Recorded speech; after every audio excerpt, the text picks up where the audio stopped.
चलिए खबरों में बढ़ेंगे आगे और इसी के साथ हाथरस से बड़ी खबर। हाथरस जिले के सिकंदराव में जिले के एकमात्र सरकारी ट्रॉमा सेंटर की स्थापना समाजवादी सरकार में 2012 में की गई थी, जिसका उद्घाटन तत्कालीन एमएलसी राकेश सिंह राणा ने किया था। तब जिले के लोगों को आस बंधी थी कि दुर्घटना में गंभीर रूप से घायल लोगों को यहाँ समुचित इलाज की सुविधाएं दी जाएंगी और उनकी जान भी बचाई जा सकेगी। पर धीमे धीमे 12 वर्ष का समय व्यतीत हो गया, लेकिन यहाँ के सामुदायिक स्वास्थ्य केंद्र में स्थापित ट्रॉमा सेंटर आज तक शुरू नहीं हो पाया। ना तो इस ट्रॉमा सेंटर में संसाधन है और ना ही डॉक्टरों की तैनाती की गई है। सामुदायिक स्वास्थ्य केंद्र के एक कोने पर ट्रॉमा सेंटर का नाम अवश्य जरूर लिखा हुआ है, लेकिन सुविधाएं नहीं है। ट्रॉमा सेंटर बनाया तो गया था, लेकिन अभी तक चालू नहीं है। ना तो उसमें कोई मशीनें हैं, ना कोई नए डॉक्टर आ रहे हैं। कोई भी एक्सीडेंट वगैरह होता है तो पेशेंटों को हाथरस से अलीगढ़ रेफर कर दिया जाता है। तो मेरा मानना ये है, तो सरकार से मतलब मेरी ये गुजारिश है कि यहाँ इस ट्रॉमा सेंटर को चालू किया जाए और पेशेंटों को सुविधाएं दी जाए। सुबह से मैं कहना क्या 2012 में जो राकेश सिंह राणा पूर्व एमएलसी के द्वारा जो ट्रॉमा सेंटर का जो निर्माण किया गया था, दरअसल लोगों की सुविधाओं के लिए किया गया था। लेकिन आज तक की कंडीशन अगर देखी जाए तो वो ट्रॉमा सेंटर बंद पड़ा हुआ है। लोगों को काफ़ी समस्याओं और कठिनाइयों का सामना करना पड़ रहा है उसके जरिए।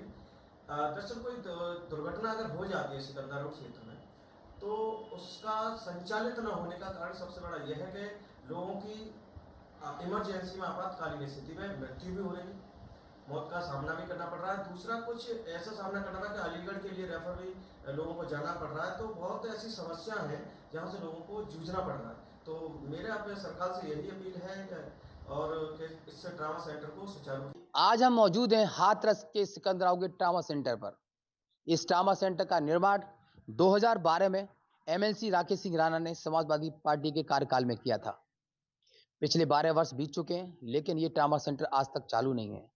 जब ये ट्रॉमा सेंटर का शिलान्यास हुआ था, तब लोगों को कहीं ना कहीं बहुत आस थी कि ये ट्रॉमा सेंटर सिकंदराव के लिए बहुत सुविधाजनक होगा, लेकिन आज तक इस ट्रॉमा सेंटर के ना खुलने से लोगों की आस निराशा में बदल चुकी है।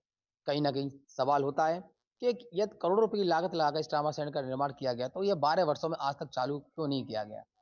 बात की जाए, अलीगढ़ एटा हाईवे पर आए दिन रोज एक्सीडेंट होते हैं, रोज दुर्घटना हो रही है, कई लोग घायल होते हैं, कई लोगों की जान चली जाती है। तो यहाँ लोगों को लाया जाता है तो है, लेकिन हाथरस के लिए, अलीगढ़ के लिए रेफर कर दिया जाता है। उस बीच यदि किसी व्यक्ति की जान जाती है तो जिम्मेदार कौन होगा। यदि ट्रॉमा सेंटर चालू होता तो शायद ना कहीं उन लोगों की जान बचाई जा सकती है। बात करें 2 जुलाई 2024 की, भोले बाबा, आप सबको याद होगा, भोले बाबा उर्फ विश्व साकार हरि, जिसके सत्संग में कई सैकड़ों लोगों की जान गई, कई सैकड़ों लोग घायल भी हुए थे। कहीं ना कहीं सवाल यहाँ उससे जुड़ा हुआ दिखाई देता है। यदि उन लोगों को इस यहाँ लाया गया था, यदि ट्रॉमा सेंटर पर उचित व्यवस्था होती, अच्छे डॉक्टरों की नियुक्ति होती, तो कई सैकड़ों लोगों की जान बचाई जा सकती थी। लेकिन सब सरकार पर कहीं ना कहीं एक छोटा सवाल तो बनता है। बात की जाए यहाँ के आला अधिकारियों की, तो यहाँ चिकित्सक हैं वर्मा जी, RK वर्मा जी, AMOIC हैं यहाँ पर। उनसे कोई बात करते हैं ट्रॉमा सेंटर के बारे में, तो वो कोई स्पष्ट मीडिया के सामने, कैमरे के सामने जवाब नहीं दे पाते हैं।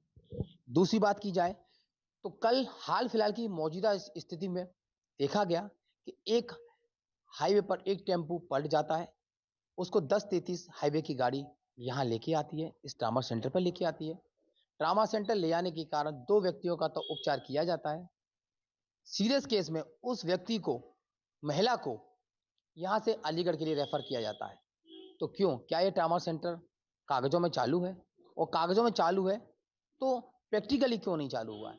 उसको क्यों अलीगढ़ हाथरस के यहाँ से रेफर किया जाता है? इस बीच उस महिला की जान चली जाती है, तो कौन जिम्मेदार होगा, कौन इसका जवाब देगा?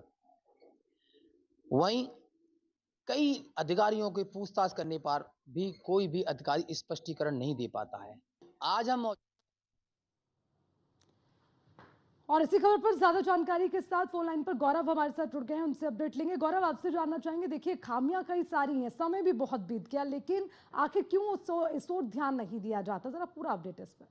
जी, मैं बिल्कुल बताना चाहूंगा कि 2012 में राकेश सिंह राणा हमारे एमएलसी थे उन्होंने इस ट्रामा सेंटर का निर्माण किया गया, क्योंकि हाथरस का पहला ट्रामा सेंटर है सिकंदराबाद में जो बनाया गया था। लगातार कई जाना जा चुकी है। 2 जुलाई भोले बाबा और विश्वसागर हरि का भी सैकड़ों लोगों की जान गई थी। उसमें भी इस ट्रामा सेंटर पर कई लोगों को लाया गया था, लेकिन उचित बेहतर व्यवस्था न होने के कारण कई लोगों की जान भी गई। लगातार कई आला अधिकारियों से पूछताछ करने पर इनका कोई स्पष्टीकरण नहीं दिया जा रहा है। जहां मौजूदा विधायक वीरेंद्र सिंह राणा सिकंदराबाद से मौजूदा विधायक बीजेपी के विधायक हैं, 2 बार वो विधायक भी रह चुके हैं, उनसे पूछताछ करते हैं तो वो भी कोई स्पष्ट जवाब नहीं दे पा रहे हैं। तो कहीं ना कहीं सवाल ये होता है कि जो जनता के प्रतिनिधि हैं और आला अधिकारी हैं, सीएमओ मंजीत सिंह है यहाँ पर, वो भी कोई भी स्पष्टीकरण वाला जवाब मीडिया को नहीं दे पा रहे हैं। तो अब कार्रवाई के नाम पर, जी, अब कार्रवाई के नाम पर क्या हो रहा है गौरव? अधिकारियों के नाम पर मैं बताना चाहूंगा कि अधिकारी कोई भी, हम किसी भी चीज के जवाब पूछने जाते हैं कि क्या ये ट्रामा सेंटर कब चालू होगा, इसमें कब नए डॉक्टरों की नियुक्ति होगी, कब इसमें बेहतर सुविधा मरीजों को दी जाएंगी, तो वो कैमरे के सामने नो कमेंट नो आर्गुमेंट्स कहकर अपनी बात को टाल देते हैं। ठीक है गौरव, शुक्रिया तमाम जानकारी के लिए।